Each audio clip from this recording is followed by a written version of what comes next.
ilang senador ang nag-press briefing kanina patungkol nga sa impeachment trial. At pero giniit dito ni minority member na si Senadora Risa Hontiveros, yung impeachment laban sa BC ay alive and ongoing. Sabi pa niya, tungkulin daw nila bilang impeachment court na dinggin ang mga ebidensya at testigo sa ilalim ng articles of impeachment sa isang trial.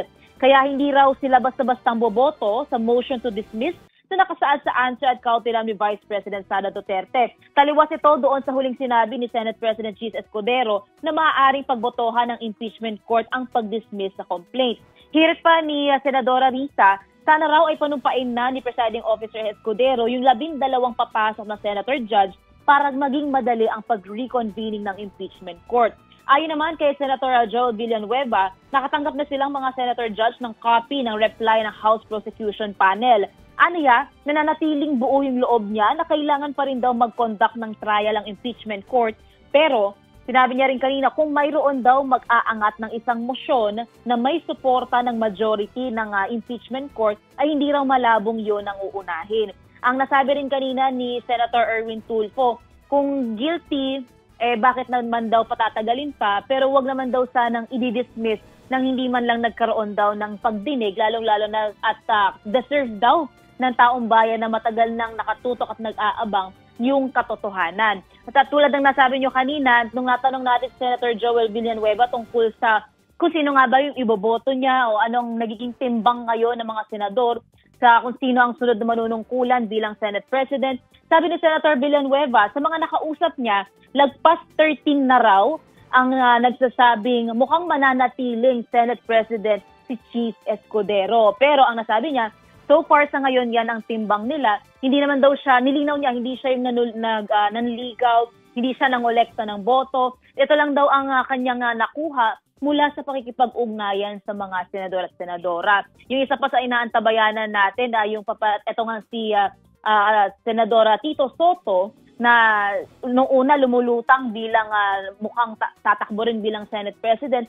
Pero ngayon naman ay inaabangan natin kung dahil may agam-agam na baka siya naman ang maging Senate Minority Leader. So far, yun ang latest mula sa Senado ngayong araw. Sa mga susunod na araw, aabangan pa natin yung mga magpa-file naman na senador at kongresista ng kani-kanilang mga priority bills. Balik sa inyo. Mary Mon, linawin ko lang. So, ibig sabihin yung sinasabi kanina ni Senator Risa Hontiveros na panumpain na yung 12 senators at senator judges. Ibig sabihin, pwede pala siyang gawin even prior doon sa official na yung pag-start ng session nila on sa morning ng SONA.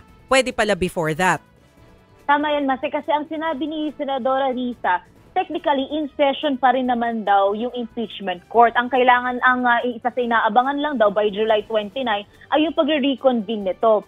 So, ang sabi ni Senadora Hontiveros, hindi naman daw kailangang isang bagsakan na yung 12 na paparating na senator judges ay panunumpain na. Pwede naman daw kahit isa-isa, dalawa, tatlo. Basta raw at least maparolyo na itong panunumpa ng senator judges para mas maging maayos at madali nga daw yung magiging reconvening nila. Pero yung 12 dati ng senador, hindi na kailangang mag-ulit ng panunumpa kahit na tumawid na sila sa 20th Congress. Yung huling nasabi ni SP Chis dati is para magkakaroon ulit ng panunumpa. So medyo nalilito pa tayo sa part na to, pero ang malinaw talaga is manunumpa itong paparating na senator judges. And then aabangan natin kung magkakaroon ba ulit ng renewal ng oath itong mga nanumpa ng senator judges sa ilalim ng 19th Congress. Mary Mon, balikan ko lang yung sinabi mo na si Senator Tito Soto, may possibility na mag-lead na minority. Willing naman siya? Oo, tama yan, Chiki. Nasabi dito ni Sen Tito, tulad sa Senate presidency na noon simula ay lumulutang din siya bilang contender, bukas din siya dito. Pero so far, base rin sa sinabi ni Senator Risa Hontiveros, nakikipag-usap pa daw siya kanila Senator Bam Aquino. Wala pa technical in composition ang minority bloc. Tinitingnan pa nga dito, baka magkaroon pa ng tinatawag na independent bloc. At since hindi pa naman sila nakikita-kita pa dahil ang sabi nga baka nagpapahinga pa raw yung ilang mga senador mula sa pangangampanya hanggang sa eleksyon. So hindi pa talaga malinaw ngayon yung kung sino ang composition ng minority bloc kung mapapabilang ba dito itong si Senator Tito Sotto. Oo. Pero si Senator Risa Hontiveros kanina sa press con niya, sabi niya siya ay either baka bumuo ng minority bloc or, baka bumuo ng independent bloc o maging independent siya. So, she will neither identify herself with majority or minority, no? Tama ba? Nako, ang sinabi niya, malabong hindi siya mapapabilang sa majority block. It's either minority block daw talaga siya or independent block. Ngayon lang ako nakarinig ng independent block. O yun nga eh. Majority-minority lang. Yes. Si Senator Risa kasi sabi niya ang tagal na rin niyang nasa minority block So talagang hindi siya dun sa majority.